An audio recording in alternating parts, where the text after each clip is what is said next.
আসসালামু আলাইকুম প্রিয় বন্ধুরা, আজকে আমরা গিয়েছিলাম জাপানের হোক্কাইডোর কামিকাওয়াগুন ডিস্ট্রিক্টের বেতে অবস্থিত ব্লু পন্ডে।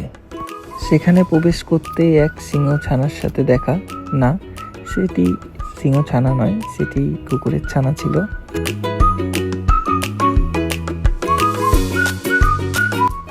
আর আপনারা দেখতেই পাচ্ছেন সেখানে অনেক পর্যটক বিভিন্ন দেশ থেকে উপস্থিত ছিল আর সেই নীল পানির রহস্য উন্মোচন করার চেষ্টা করছিল। যদিও ধারণা করা যায় কলেডার অ্যালুমিনিয়াম হাইড্রোক্লোরাইডের দুর্ঘটনাজনিত উপস্থিতির কারণে এর রং নীল হয়েছে।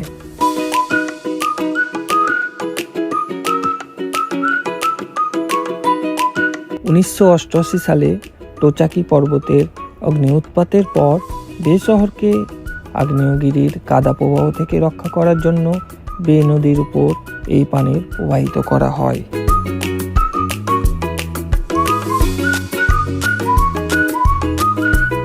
সত্যি আজকের ওয়েদারটি অনেক সুন্দর ছিল প্রকৃতির এই সৌন্দর্যকে উপভোগ করার জন্য।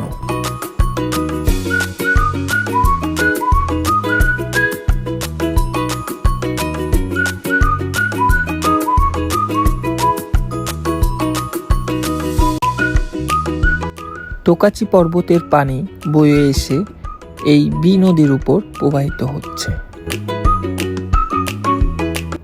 তো আজ এই পর্যন্তই, দেখা হবে পরের কোনো এক ভিডিওতে। সে পর্যন্ত ভালো থাকবেন, সুস্থ থাকবেন। ধন্যবাদ।